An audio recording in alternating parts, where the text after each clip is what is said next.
Good morning students. तो आज अपनी इंग्लिश ग्रामर का जो कंटेंट है उसके बारे में बात करते हैं। तो देखो, मैंने यहाँ पर जो भी इंग्लिश ग्रामर के टॉपिक्स हैं वो सारे के सारे लिखे हुए हैं। तो देखो, सबसे पहले क्या होता है कि parts of speech. Parts of speech means शब्द भेद।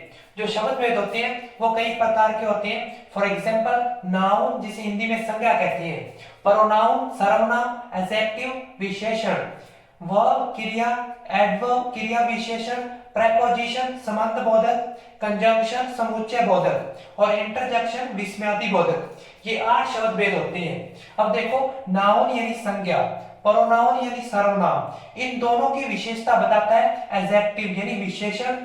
फिर इसके बाद में आता है वर्ब यानी क्रिया, और क्रिया की विशेषता बताता है एडवर्ब यानी क्रिया विशेषण। इसके बाद में प्रेपोजिशन, कंजंक्शन और इंटरजेक्शन, ये 3 होते हैं, यानी ये सारे 8 होते हैं। 8 में क्या होता है, पार्ट्स ऑफ स्पीच आता है। इसके बाद में जो सेकंड नंबर पर हमें पढ़ना होता है वो होता है वर्ड फॉर्मेशन यानी शब्द निर्माण। शब्द निर्माण कैसे, जैसे नाउन टू एडजेक्टिव यानी संज्ञा से विशेषण बनाना। फिर आगे देखो, एडजेक्टिव टू नाउन यानी विशेषण से संज्ञा बनाना। इसके बाद में आता है एडजेक्टिव टू एडवर्ब यानी विशेषण से क्रिया विशेषण बनाना। And next, adverb to adjective यानी क्रिया विशेषण से विशेषण बनाना। इसके बाद में नाउन टू वर्ब यानी संज्ञा से क्रिया बनाना। और last one, verb to noun यानी क्रिया से संज्ञा बनाना। इसके बाद में जो नेक्स्ट टॉपिक आता है वो आता है पार्ट्स ऑफ सेंटेंस यानी वाक्य के भाग या हिस्से।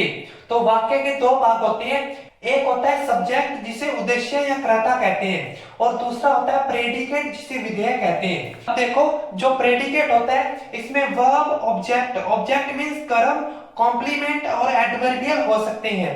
नेक्स्ट इसके बाद में जो टॉपिक आता है वो होता है काइंड्स ऑफ सेंटेंस यानी वाक्यों के प्रकार। तो वाक्य कई प्रकार के होते हैं।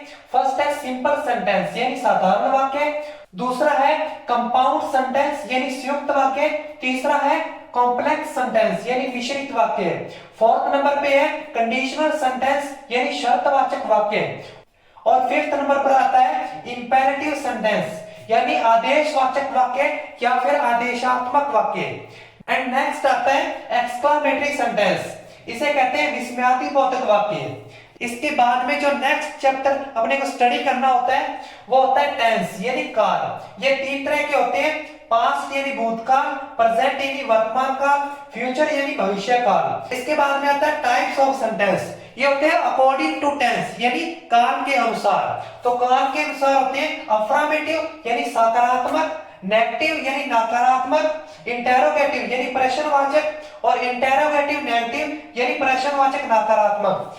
इसके बाद में जो आगे हमें चैप्टर स्टडी करने होते हैं उसमें आता है जेरंड, जिसे क्रियावाचक संज्ञा कहते हैं। ये एज ए सब्जेक्ट और एज ए ऑब्जेक्ट वर्क करता है। इसमें क्या होता है कि वर्ब में आईएनजी लग जाता है और वर्ब की 5th फॉर्म होती है।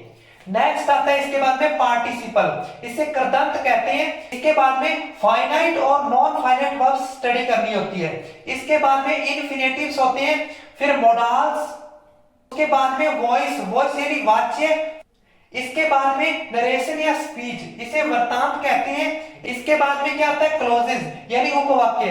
इसके बाद में आता है फ्रेजेस यानी वाक्यांश। उसके बाद में आते हैं डिटरमिनर्स, उसके बाद में आता है आर्टिकल्स, एंड उसके बाद में to be, to have. To be का मतलब होता है कि खुद कुछ होना, और टू हैव मींस होता है खुद के पास में कुछ होना। एंड नेक्स्ट टॉपिक आता है पंक्चुएशन मार्क यानी विराम चिन्ह।